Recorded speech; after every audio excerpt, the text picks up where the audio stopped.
Dobar dan i dobrodošli u novu epizodu Liderovog podcasta.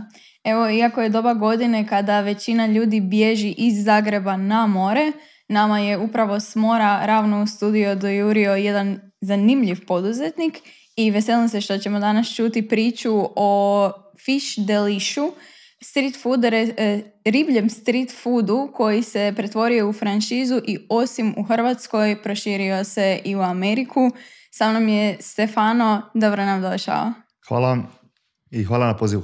Evo, kao što sam rekla, jesam dobro shvatila s mora ravno u Zagreb. Koliko si često na ovoj relaciji Zagreb-Murter? Pa zapravo dosta često, tokom godine, zimi čak i više, a sad ljeti kako kreće posao dolje ipak malo jači, sezona, onda smo dolje smo fiksirani, ali dođem tu i tamo, a zimi češće. Tako da nije nikakav problem bio. Jutro sam krenuo i evo me. To mi je drago, čudno nam se nije bilo gužvi nikakvih po putu. Dobar je danas dan. Evo, kao s većinom ljudi, vratit ću se na početak poslovanja. 2020. godina, ako se ne varam, u jeku korone ste pokrenuli Fish and Delish ili Delish. Fish Delish. Ok. Pokrenuli ste ga doduše na Murteru, nekako je tada bila turistička sezona kakva takva u tom trenutku, ali je bilo i dalje riskantno. Otkud ideja i motivacija za pokretanjem posla? Pa inače, kako sam ja u dobar dio života u veleprodaji, znači bavim se veleprodajom, pretežno ribe, iz ribarske sam obitelji, meni je tata dugo bio ribar. Dok sam bio mali sam gledao sve to kako se lovi riba, kako dolazi i nakon toga su oni napravili nekakvu veleprodaju, otkup i preradu ribe, tako da sam i nastavio s time živjeti, ajmo tako reći, tako da je to bila neka želja oduvijek. I onda ta veleprodaja kroz nekakvu prodaju robe sam uvidio da na tržištu fali taj dio, znači imamo zanimljive nekakve moderne burgere, craft burgere, pa ja sad sve kvalitetniju, bolju picu dolazi iz Italije, pa sushi, a sad ima azijskih restorana, dosta Asian fusion, ali nikako nije bilo taj segment da se riba na tako nekakav pristupačan jednostavan način ponudi i brandira, ajmo tako reći. I dugo mi je to bila želja, ali zbog posla i zbog nedostatka vremena nikako nisam stigao se time zabavljati.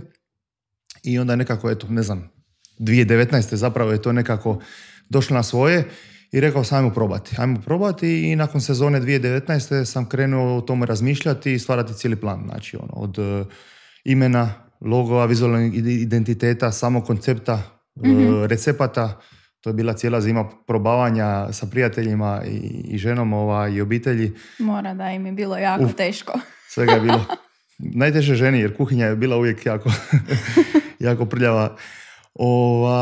I nekako smo to sve, ajmo reći, počela se stvarati dobra priča i koncept i u 12. mjesecu sam ja odlučio, digao kredit, platio kapare i naručio. To je bio, znači taj prvi objekt je bio u obliku kontejnera, znači transportni kontejner koji je jedna firma baš tu u Zagrebu cijelog preuredila. Znači stavila izolaciju, instalacije, uredila ga izvana kako smo mi htjeli i naručio sam kuhinjsku opremu, sve smo mi to nekako pokrenuli i došao je 2020. došao je drugi mjesec, koliko se sjećam, prvom mjesecu već je počela priča o tomu, u drugom mjesecu je već bilo ozbiljnije, treći mjesec je već bio show. I naravno svi dobavljači su rekli da zatvaraju firme, negdje je korona, negdje ovo, negdje ono i ne znamo kad će to biti, šta će biti. I tako, bili smo u nekoj neizvjesnosti. 5. i 6. mjesec kad se lagano počelo otvarati smo rekli idemo probati pa šta bude. Eto, to je taj bio rizik možda najveći i zbog tog sve kašnjenja 15.7. smo tek otvorili.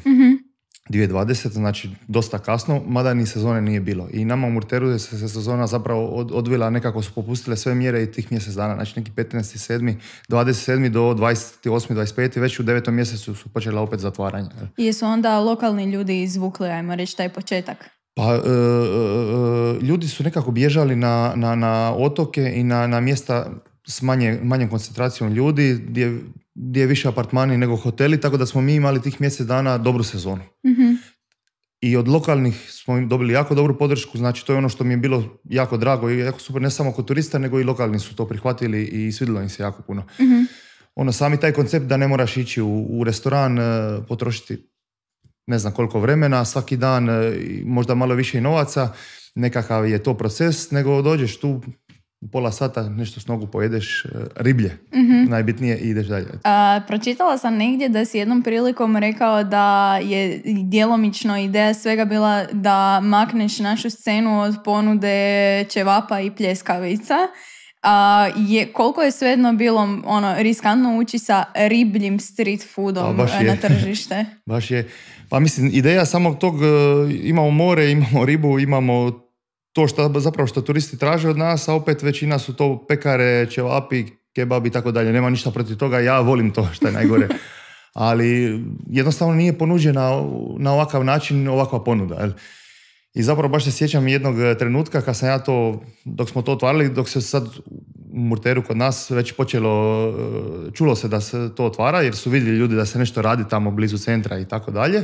Krenula je priča i sad me pita baš jedan od majstora čak domaćih dolje, kaže, pa šta će biti? Ja sad njemu pričam koncept i sve, pa mislim, pa stavi bar malo ćevape, stavi medaljone, pileće, pa to će ti sigurno ići, da imaš sigurno, a ovo ne vjerujem baš, ko zna.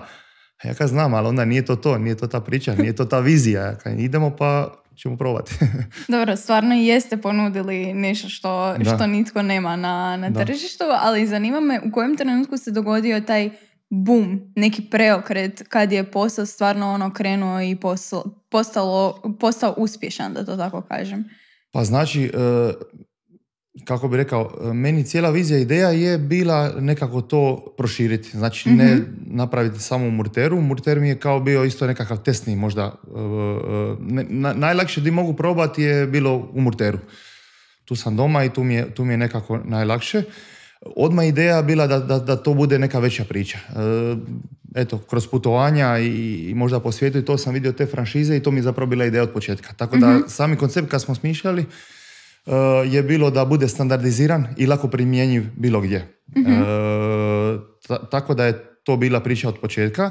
I prvu tu godinu, znači ljudi kada su dolazili nisu vjerovali da je to nešto iz Murtera. Nešto. Znači, meni ekipa dolje što je radila i sve stalno su pitali je to neka franšiza, možda je to franšiza iz ovih skandinavskih zemalja, tako nam to izgleda ili nešto, ne, to je tu čovjek domaći i tako je to bilo ljudima nevjerojatno i zapravo je to nama bio poticaj da napravimo nešto više. I odmah nakon prve godine, zapravo nakon zime smo stupili u kontakt sa gospodinom Andrijom Čolkom koji nam pomogao to provesti u franšizu i cijela zima bila zapravo radna na konceptu franšiziranja. I dobro što je bila korona, nismo imali drugog posla pa smo samo to radili. Evo ja i žena mi je dosta pomogla i sestra, svi smo u tome, tako da je bila zanimljiva zima.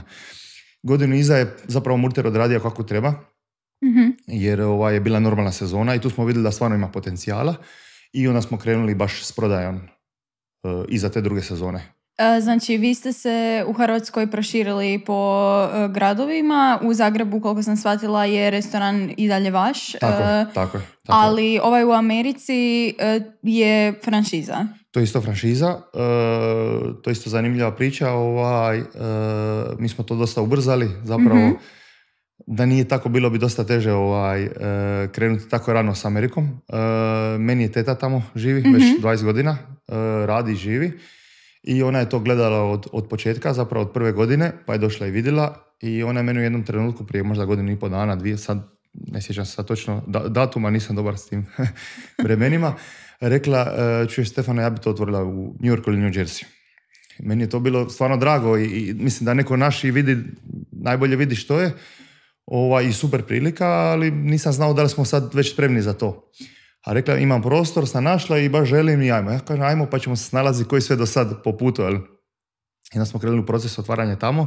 Zapravo je ona uzela franšizu i eto, ispalo je odlično. Znam da je još kratko vrijeme za donositi neke velike priče o rezultatima, ali kako ide u Americi?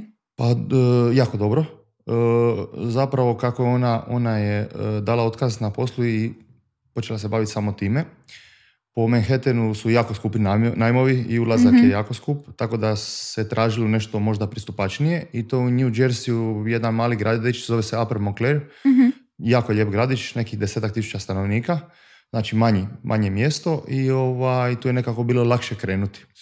I to se napokon nakon, evo, birokracija kod nas nije ni tamo puno bolja, otvorenje je kasnilo 5-6 mjeseci, dok se sve to uskladilo, napravilo, sad to radi od 3. mjeseca, mislim, znači 3-4 mjeseca, jel?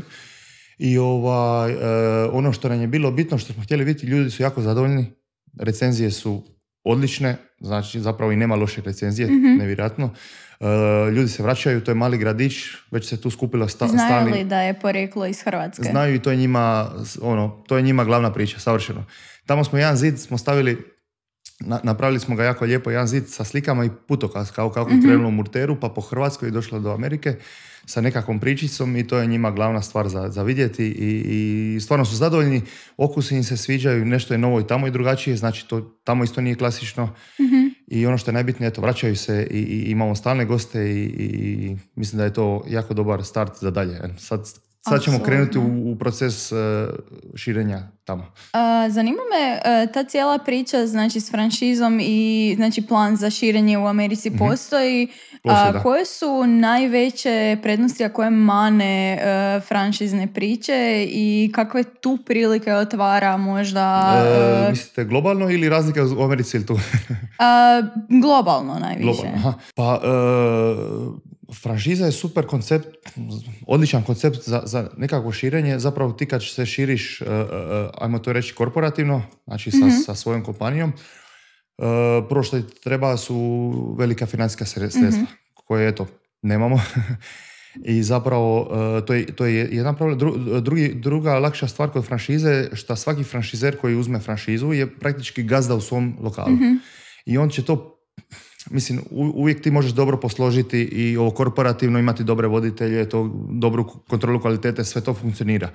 Ali opet je razlika kad lokalno, znači franšizer koji je lokalan, koji zna običaje lokalni, koji zna ljude, koji zna će on, ajmo reći, to bolje, kako bi rekao, uhvatiti. Bolje provesti i biti tu na mjestu i znači onda puno bolje funkcioniramo. Oni nama daju feedback, mi mijenjamo zajedno s njima šta trebamo promijeniti, šta trebamo prilagoditi. Ljudi su tamo, zadovoljni su, nekako je to ta druga stvar. Bili postojala uopće ta prilika za širenje u Ameriku bez franšize? Pa ne. Znači, mislim, ne znam. Sad ne. Kroz budućnost ne znaš. Sve ovisi koliko bi veliki postali, koliko bi velika postala ta kompanija. Šta je, neko to tamo mora biti, neko to mora otvoriti i neko mora biti tamo. Jasno. Znači sada se ja odselim tamo i krenem, možda, ajde, ali nije jednostavno se ni odseliti ni s papirologijom, ni s ničim. Apsolutno. Znači scenarij je tehnički moguć, ali puno teži. Puno teži. Zanima me, spomenuo si prije da su, i to sam već ranije čula da si znala spominjati, da je dosta ljudi mislilo da je to nečija strana franšiza kad su vidjeli lokalu u Murteru. Imam osjećaj kao da ljudi teško vjeruju da neke dobre stvari dolaze iz Hrvatske.